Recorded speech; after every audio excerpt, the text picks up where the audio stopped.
Halo teman-teman, Assalamualaikum warahmatullahi wabarakatuh. Karena ini video pertama saya, kenalin dulu ya. Nama saya Giovanni Yadianto Sukmatama. Udah gitu aja, nggak usah panjang-panjang. Jadi gini geng, baru-baru ini saya dan teman saya, Dendi, bekerja sama untuk mengundang salah satu ahli dari bidang kedokteran, yaitu Dr. Maliana Susanti, untuk memberikan edukasi mengenai COVID-19. Nah, jadi biar lebih banyak yang tahu dari hasil diskusi online kemarin, maka hasilnya saya rangkum, saya edit menjadi lebih menarik, dan saya upload ke YouTube. Karena jujur, kemarin yang nonton diskusi online itu dikit, geng. Nah, tapi nggak apa-apa kan ya, kan udah saya upload di sini, kalian bisa nonton di sini. Ngomong apa lagi ya? Udah, langsung aja ya. Berikut kita saksikan hasil dari diskusi online bersama Dr. Meliana Susanti.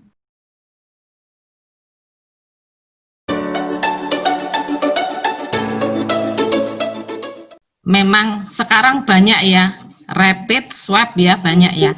Oke, sebenarnya kalau ditanya yang paling efektif untuk menegakkan diagnosa adalah dengan swab ya. Jadi namanya RT-PCR ya. Jadi itu ada polimerase chain reaction. Jadi kalau rapid test ini digunakan hanya untuk screening. Jadi untuk diagnosa pastinya kita menggunakan PCR. Jadi dengan swab ya. Jadi kalau rapid test digunakan screening ini pada populasi spesifik ya, jadi populasi khusus ya, yang seperti pelaku perjalanan ya. Mengapa sekarang kalau perjalanan harus bawa surat bebas COVID ya dengan rapid ya. Juga untuk pelacakan kontak ya, juga bisa untuk di pesantren itu biasanya juga kalau mau masuk ke pondok dilakukan rapid test terlebih dahulu. Tetapi sekali lagi untuk diagnosa pasti COVID kita menggunakan swab ya. Jangan salah, bukan untuk mendiagnosa, tapi yang untuk mendiagnosa adalah swab ya. Kalau soal akurat kembali ya, akurat nomor 1 adalah PCR. Nah, jadi rapid test ini hanya untuk mendeteksi keadaan antibodi yang dihasilkan ketika terpapar oleh virus ya. Karena virus lain pun bisa terdeteksi, karena sebelumnya pun sudah ada virus corona seperti SARS dulu tuh, dan juga MERS, itu juga coronavirus ya, dan itu tidak spesifik, rapid tidak spesifik untuk corona COVID ini, gitu. Jadinya hasil yang reaktif itu belum tentu orang itu terkena COVID-19.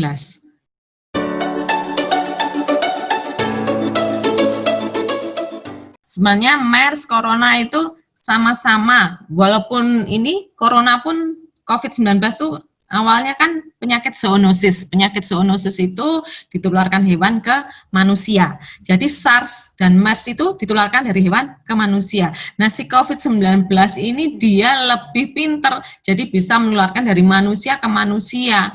Gitu, itu yang menyebabkan kenapa COVID ini lebih berbahaya dari mereka, dari SARS dan MERS.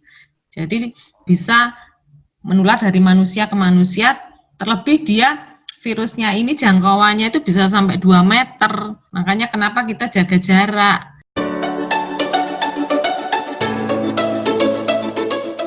Sebenarnya intinya tuh sama, semua penyakit, ini kan virus ya, penyebabnya virus. Penyakit virus itu sebenarnya biasanya adalah self-limiting disease. Artinya apa?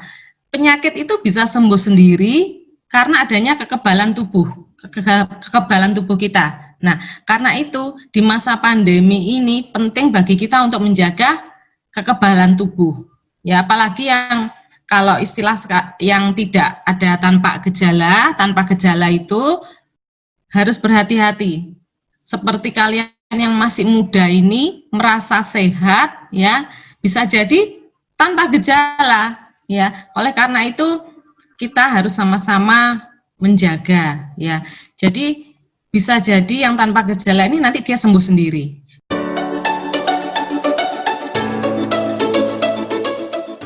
Ya, gejala dari COVID sendiri itu yang utama biasanya kan timbul demam, batuk atau nyeri telan, bisa sampai sesak nafas. Atau bahkan juga perlu diperhatikan yang sekarang ini kadang-kadang tidak bisa membau, tidak bisa merasakan, itu bisa jadi salah satu tanda juga terkena COVID.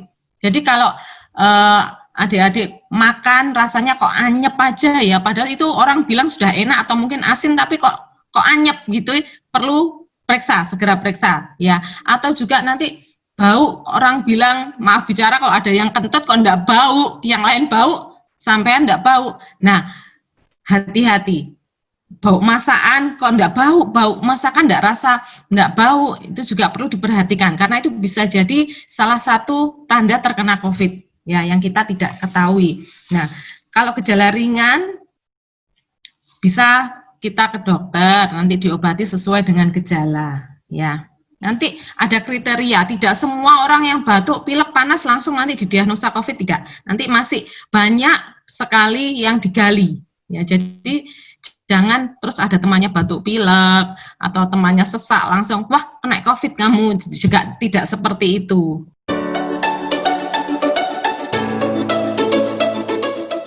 Jadi bagaimana cara kita meningkatkan kekebalan tubuh kita? Yang pertama bisa dengan makanan yang bergizi, yang seimbang, yang sekarang istilahnya adalah isi piringku. Ya, jadi bukan lagi 4 sehat 5 sempurna, tetapi isi piringku. Minum air putih yang cukup, minimal 8 gelas sehari, olahraga, istirahat pun harus cukup. Sebab anak-anak muda sekarang kalau melekan sampai pagi di masa COVID ini tidak boleh. Jadi istirahat yang cukup ya.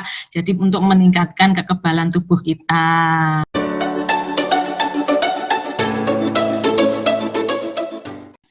Yang rentan ya. Oke. Kebetulan saya tadi sempat membuka ya kasus COVID di Indonesia terbaru di bulan Juni 2020.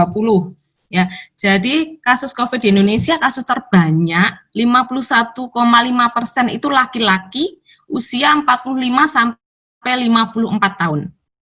Ya. Kenapa? Karena mereka usia produktif ya, mereka kerja, sering keluar rumah ya. Kemudian angka kematian tertinggi di usia 55 sampai 64 tahun.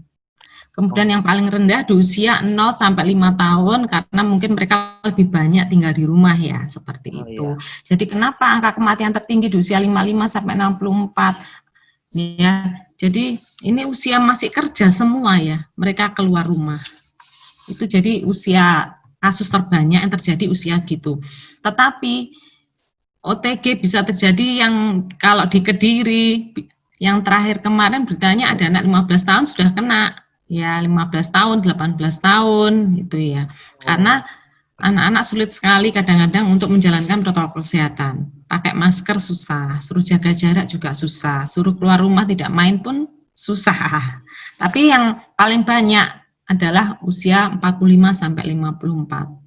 Kalau usia anak kuliah ini, karena anak muda ini kemungkinan OTG yaitu tadi, karena kemungkinan adalah daya tahan tubuh kalian memang imun kalian tinggi, tapi justru itu. Jadi adik-adik ini harus menjaga yang di rumah, mungkin ada kakek nenek, mungkin orang tuanya sudah sepuh, jadi harus dijaga.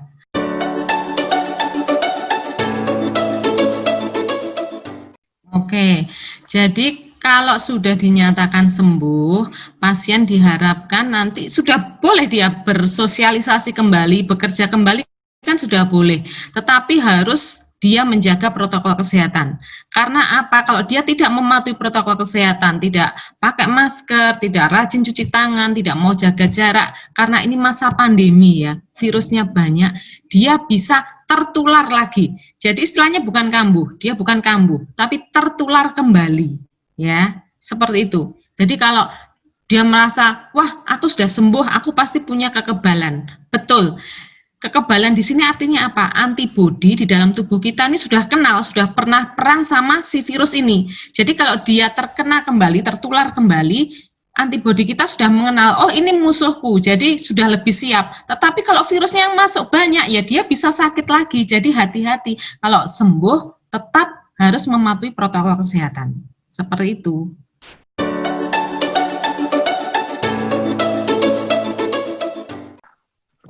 Intinya obat COVID itu masih dalam penelitian. Ya, jadi semua orang yang kena COVID yang bergejala akan diterapi sesuai dengan keluhan pasien.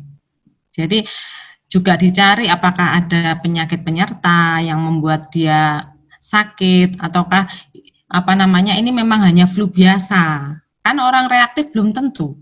Nanti hasilnya ditentukan, diagnosa pastinya ditentukan dengan swab.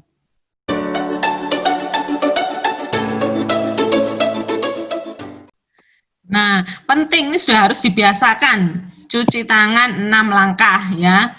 Ya, jadi air mengalir sudah disiapkan ya. Ambil sekarang sabunnya pakai banyak sekali sekarang modifikasi untuk tidak memegang yang pakai kaki juga bisa ya. Ada ya. Jadi pakai sabun ya. Sudah 1. Ya. 2, terus ini kiri kanan loh ya, atas bawah, terus ini sela-sela, nih jempol, 3, kanan kiri, 4, nah dibersihkan, nah ini ujung-ujung ini, nah jadi terakhir, jadi untuk membersihkan yang ujung-ujung sini. Nah, bilas dengan air mengalir. Itu cara cuci tangan yang baik. Nah, kemudian sekarang di mana-mana pun kan disarankan untuk membawa hand sanitizer. Ya. Nah, cara menggunakan hand sanitizer pun demikian, sama 6 langkah. Jadi kalau menggunakan hand sanitizer enggak sedikit gitu enggak. Jadi harus lumayan agak banyak sehingga basah semua dan bisa dilakukan gerakan yang sama seperti tadi.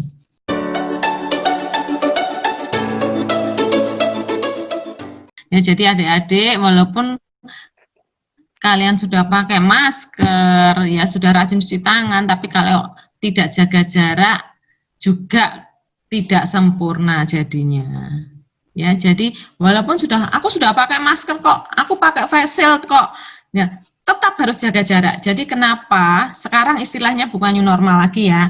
Jadi pemerintah mengatakan ada adaptasi kebiasaan baru. Jadi di mana kita tidak bisa kembali ke kebiasaan yang lama. Jadi kita pakai masker, kita rajin cuci tangan, kita harus tetap jaga jarak minimal 1 meter. Jadi terlebih di tempat-tempat keramaian itu untuk saat ini hindari saja dulu. Kalau tidak penting banget nggak usah keluar rumah. Ya. Bagaimana teman-teman penjelasan dari Dr. Meliana Susanti? Mantap bukan? Semoga video ini dapat mengedukasi teman-teman mengenai COVID-19 sehingga teman-teman dapat lebih luas pengetahuannya mengenai virus corona ini. Sekian yang dapat saya sampaikan. Jangan lupa like, komen, dan subscribe. Wassalamualaikum warahmatullahi wabarakatuh.